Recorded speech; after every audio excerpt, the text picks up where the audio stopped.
Today is Wednesday, October 7. My name is Pastor Anthony, and this is Wilderness Wanderings.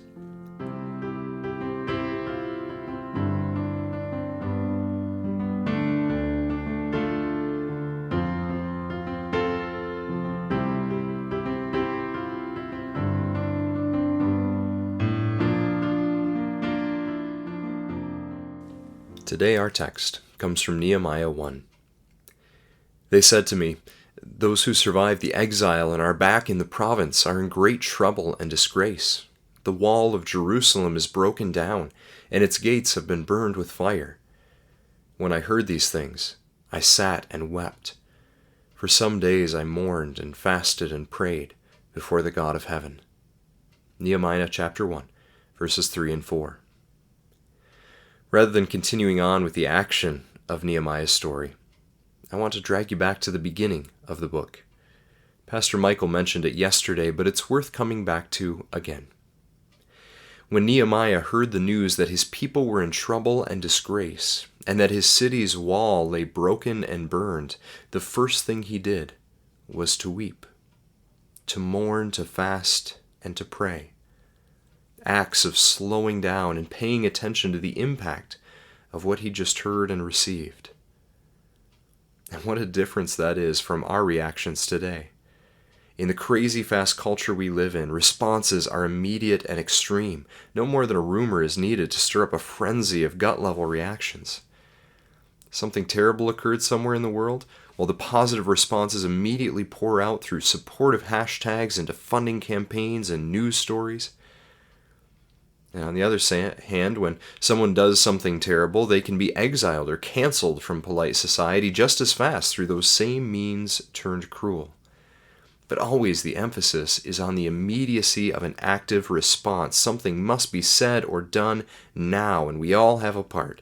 There's no time to sit with it, to grieve, or to pray through an appropriate response. Now, Nehemiah didn't grow up with a smartphone, of course. But there is still wisdom in his response for our digital age today.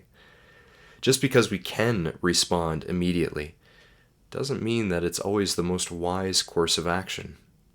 Nehemiah could have responded immediately too by marching up to the king and demanding a solution for his people and city. He was, after all, a high administrative official with the ear of the king. But instead, Nehemiah stopped. He sat. And he wept. He took time for the full weight of this revelation to wash over him. He didn't turn away from it or distract himself with work or busyness to ignore it. And as he paid attention to the plight of his people and his place, he also brought them in an act of attention before his God. He fasted and prayed as he mourned for his people, bringing their plight before God both day and night in prayers of lament as he focused on little else. If you remember from way back in March, as we talked about lament is that act of taking the evil we face seriously, taking God seriously, and then submitting ourselves and our situations to Him. Nehemiah took the time to do just that. And it did take some time. Lament and grief, they don't happen overnight. The text tells us that at least 4 months passed before Nehemiah would speak to the king about what was on his heart. Now, there's a lot of evil manifest in our world right now, too. Maybe some of it impacts you, maybe some of it doesn't.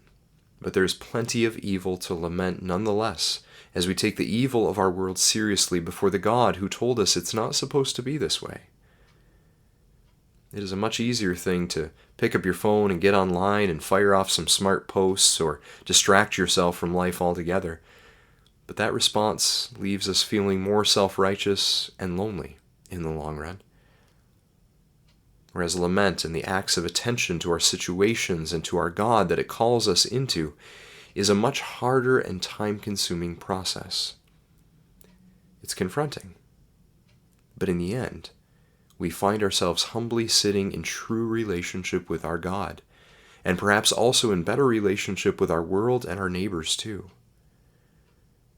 So for all those places where things are not the way they're supposed to be today, and indeed there are many, Will you take the time to stop and submit yourself, your attention, and these pains of the world to God in the space of lament?